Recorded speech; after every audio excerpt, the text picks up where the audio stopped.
Baldev Sahu and group of companies के ठिकानों पर छापेमारी के बाद तीसरे दिन यानी कि शुक्रवार को आयकर विभाग ओडिशा के अधिकारियों के अनुरोध पर नोट गिनने वाली बड़ी मशीनें हैदराबाद और भुवनेश्वर से बलांगीर सहित उन ठिकानों पर पहुंच गई है जहां से नोटों से भरी हुई अलमारियां बरामद की गई हैं। हैदराबाद जोन के डीजी इन्वेस्टिगेशन संजय बहादुर छापेमारी और नोटों की गिनती पर नजर बनाए हुए हैं। विभाग के सूत्रों के अनुसार 260 करोड़ रुपए की गिनती पूरी हो चुकी है। ये सूत्रों के हवाले से खबर है कि अब तक जो गिनती चल रही है बरामद नोटों की वो 260 करोड़ रुपए तक पहुंच चुकी है और अनुमान लगाया जा रहा है कि 300 करोड़ से ज्यादा की नकदी है। हैरान होंगे आप इन तस्वीरों को देखकर, जो अलमारियों में पैसों से भरी हुई ये तस्वीरें हैं। 300 करोड़ से ज्यादा नकदी का दावा किया जा रहा है। नोटों को भरकर ले जाने में आयकर को 156 बड़े बैग और बोरियों का इस्तेमाल करना पड़ा। कंपनी के कुछ कर्मचारियों से आयकर की टीम पूछताछ कर रही है। पहले दिन 30 अलमारियों से भरे नोट मिले थे, दूसरे दिन भी नोटों से भरे हुए कई बैग मिले हैं। अभी लॉकरों को भी नहीं खोला जा सका है। इधर आयकर की इस छापेमारी पर प्रधानमंत्री नरेंद्र मोदी ने अपने एक्स अकाउंट पर कहा कि देशवासी इन नोटों के ढेर को देखें और फिर इनके नेताओं की ईमानदारी के भाषणों को सुने। जनता से जो लूटा है उसकी पाई पाई लौटानी पड़ेगी, ये मोदी की गारंटी है। तो ये मामला अब राजनीतिक रंग भी लेता जा रहा है। जहां बीजेपी इसे लेकर अपनी पीठ थपथपा रही है, वहीं अब जो सहयोगी पार्टियां हैं जो कांग्रेस के साथ गठबंधन में हैं, वो फिलहाल चुप्पी साधे हुए हैं और अलग अलग तरह के बयान इस मामले पर आ रहे हैं। 30 अलमारियों में भरे हुए थे पैसे और कई बैग में भी पैसे मिले हैं। जो सूत्रों के हवाले से खबर मिल रही है कि अब तक 260 करोड़ रुपए की गिनती हो चुकी है। अनुमान लगाया जा रहा है कि 300 करोड़ से ज्यादा की कैश बरामदगी है ये। तो फिलहाल ये इनकम टैक्स चोरी का मामला था और उसके बाद तफ्तीश में इतने नोटों की बरामदगी हुई है।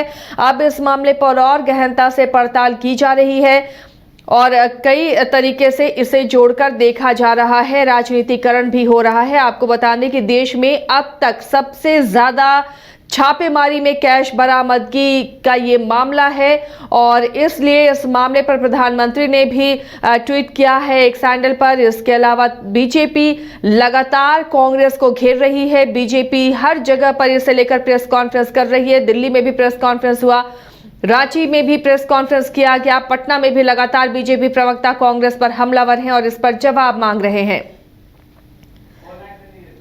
सहयोगी नीरज इस मामले पर अपडेट के साथ जुड़े हुए हैं। नीरज, जो सूत्रों के हवाले से खबर मिल रही है कि अब तक 260 करोड़ की गिनती हो चुकी है, लेकिन जो अनुमान लगाया जा रहा है 300 करोड़ से ज्यादा के कैश की बात कही जा रही है।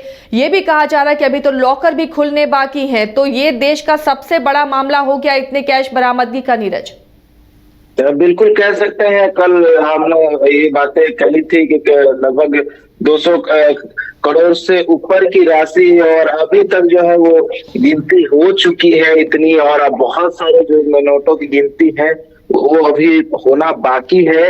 और जो अनुमान था उस अनुमान के बिल्कुल कह सकते हैं अनुरूप जो है ये पूरी जो है रेड में जितनी भी राशि मिली है वो लग रहा है। और इससे पहले जो हमने पहली बार ये खबर दिखाया था उसी में हमने कहा था कि 200 करोड़ से ऊपर की ये राशि है और जैसे जैसे गिनती आगे जा रही है उसमें ये जो मामला है वो खुलकर सामने आ रहा है कि जो बरामद राशि है वो लगभग 300 करोड़ तक हो सकती है। कल हमने बताया था कि किस तरह से जो बालागीर और उड़ीसा के जो संबलपुर जिला है वहां पे छापेमारी चल रही है।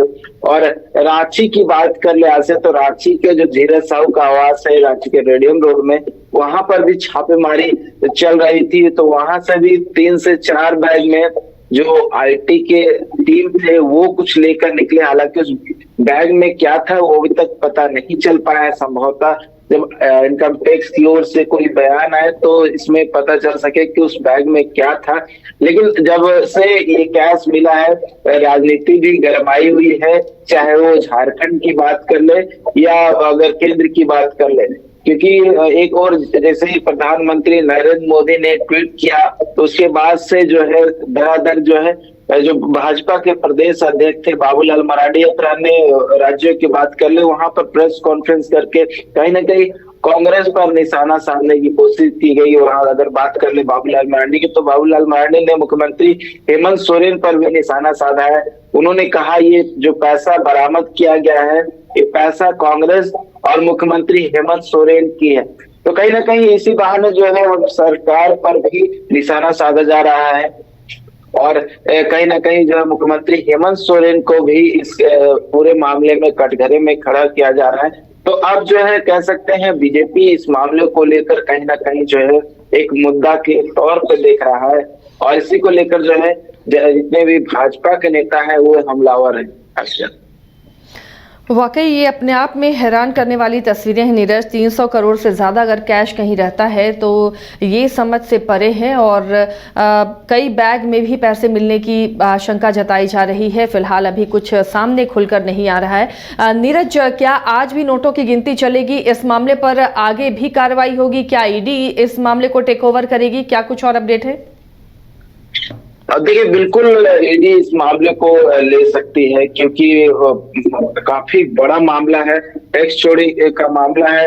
और ये कह सकते हैं कि जब इतनी बड़ी जो कैश राशि रखी गई है तो संभवतः ये कैश राशि कहीं ना कहीं पहुंचाई जाती बाद में। हालांकि आईटी की टीम के हाथों जो है ये कैश लग गया है, लेकिन ये पैसा कहाँ जाने वाला था, एक तरह से मनी लॉन्ड्रिंग का मामला भी सामने आता है। तो ये तो लग रहा है कि इसमें ईडी की एंट्री हो सकती है, लेकिन देखने वाली बात हो कि इनकम टैक्स के जब जो सर्वे है वो पूरा होता है तो उसमें क्या कुछ होता है, उस सर्वे पर ही डिपेंड करेगा कि जो ईडी की टीम है वो उनकी एंट्री होगी कि नहीं हो। लेकिन अभी जो लग रहा है वो पूरी संभावना है कि ईडी की एंट्री हो सकती है क्योंकि इतना बड़ा जो कैश था वो कहीं ना कहीं सप्लाई होने वाला था।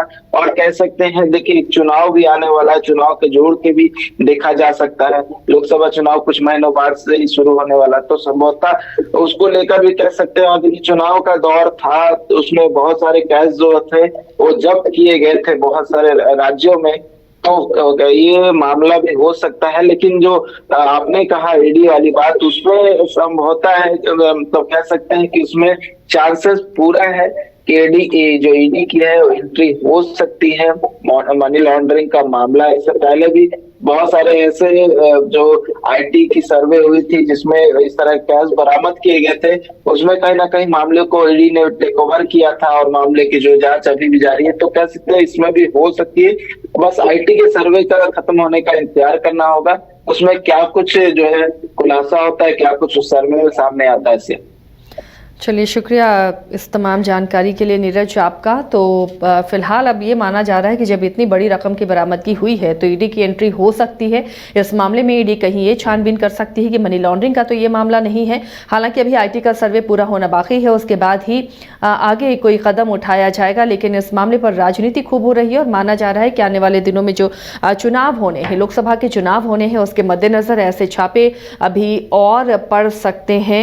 और इसे लेकर विपक्ष जहां हमलावर है, वहीं बीजेपी और केंद्र सरकार अपनी पीठ थपथपा रही है। खुद प्रधानमंत्री ने ट्वीट कर कहा है कि मोदी की गारंटी है कि ऐसे भ्रष्टाचारी नहीं बचेंगे और एक एक कर ये जो जनता का पैसा है वो सामने आएंगे। बहरहाल अभी टैक्स चोरी का ये मामला है और आने वाले दिनों में हो सकता है, बहुत मुमकिन है कि ईडी की एंट्री भी इस मामले में हो जाए।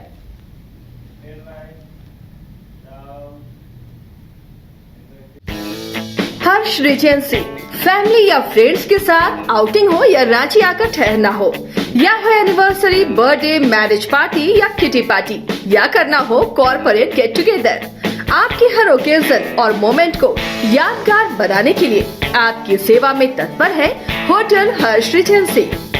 26 AC and non-AC rooms, multi cuisine restaurant for delicious foods. Hotel Harsh Regency में आपके लिए उपलब्ध है हर आयोजन के लिए परफेक्ट बैंक्वेट हॉल।